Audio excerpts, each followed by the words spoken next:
আসসালামু আলাইকুম, কেমন আছেন? আশা করছি আপনারা সবাই ভালো আছেন। আলহামদুলিল্লাহ আমি অনেক ভালো আছি। কলিজা ঠান্ডা করার মতো আজকে এমন একটি শরবতের রেসিপি নিয়ে হাজির হয়ে গেলাম। তো এই শরবতের মধ্যে আপনার অনেক ধরনের গুণাবলী আছে, যা বলে শেষ করা যাবে না।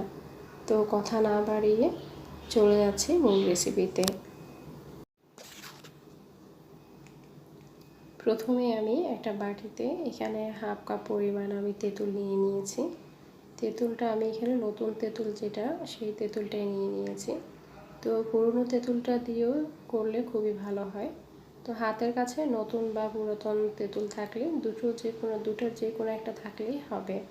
তো প্রথমে আমি এখানে হাফ কাপ পানি দিয়ে 20 মিনিটের মতো তেঁতুলটাকে ভিজিয়ে রাখবো। এতে করে তেঁতুলটা ভালোভাবে নরম হয়ে যাবে।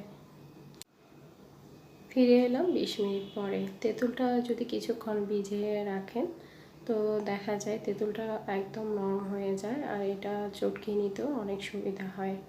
আর এই তেঁতুল থেকে তেঁতুলের মাড় বা অনেকে তেঁতুলের কাপ বলে থাকেন, তো যেই নামেই ডাকেন না কেন, তো তেঁতুলের মাড়টাকে আমি এভাবে তেঁতুল থেকে ছাড়িয়ে নিব। আর তেঁতুলের যে বিচির অংশটা আপনারা দেখতে পাচ্ছেন বা দানা অংশটা দেখতে পাচ্ছেন, সেটা এইভাবে হাত দিয়ে তুলে নিব। তো তেঁতুলের মাড়টাকে আমি এভাবে আর ছেঁকে নিব না, এখানে পানি দিয়ে দিচ্ছি, 2.5 কাপ পরিমাণ পানি দিয়ে দিচ্ছি। আমি এখানে যতটুকু তেঁতুল আর পানি ব্যবহার করেছি, এতে করে আমার 4 গ্লাস পরিমাণ শরবত তৈরি হয়ে যাবে। আমি এখানে দিয়ে দিচ্ছি চিনি 4 টেবিল চামচ পরিমাণ। চিনিটা বুঝে পরে আরও কিছুটা চিনি আমি এখানে অ্যাড করব। লবণটা দিয়ে দিচ্ছি স্বাদ মতো। টালা জিরার গুঁড়া দিয়ে দিচ্ছি আমি এখানে 1/4 চামচ পরিমাণ। টালা জিরার গুঁড়াটা দেওয়ার চেষ্টা করবেন, এতে করে এই শরবতের টেস্টটা আরও দ্বিগুণ বেড়ে যাবে। 1/4 চামচ পরিমাণ দিয়ে দিচ্ছি বিট লবণ। বিট লবণ কিন্তু এর থেকে বেশি দিতে যাবেন না, এতে করে বিট লবণের গন্ধটা বেশি চলে আসবে। আমি চিনি এখানে আরও 1 টেবিল চামচ পরিমাণ ব্যবহার করেছি। টোটাল আমি এখানে 5 টেবিল চামচ চিনি ব্যবহার করেছি। তো চিনি আর লবণটাকে ভালোভাবে মিশিয়ে নিয়েছি।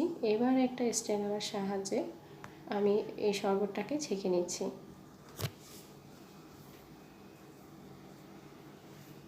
শরবতটা ভালোভাবে একটু ছেঁকে নিলে দেখা যাবে তেঁতুলের বিচি আর যে তেঁতুলের যে অংশগুলো আছে, সাইডের অংশগুলো, সেটা ছাঁকনির মধ্যে থেকে যাবে। তো গ্লাসের মতো আমি ঢেলে নিয়েছি, দেখতেই পাচ্ছেন। এবার লেবুর স্লাইস দিয়ে আমি একটু সাজিয়ে দিচ্ছি। তো আপনারা চাইলে এখানে চিলি ফ্লেক্সটাও ব্যবহার করতে পারেন সামান্য পরিমাণ। আমি এখানে চিলি ফ্লেক্সটা ব্যবহার করছি না। এখন দিয়ে দিচ্ছি বরফের টুকরো। ঠান্ডা পানিটাও আপনারা এখানে ব্যবহার করতে পারবেন। এই তেঁতুলের মধ্যে অনেক ধরনের গুণাবলী আছে। ওজন কমায় আর উচ্চ রক্তচাপ কমাতে সাহায্য করে, আর হজম শক্তি বৃদ্ধি করে।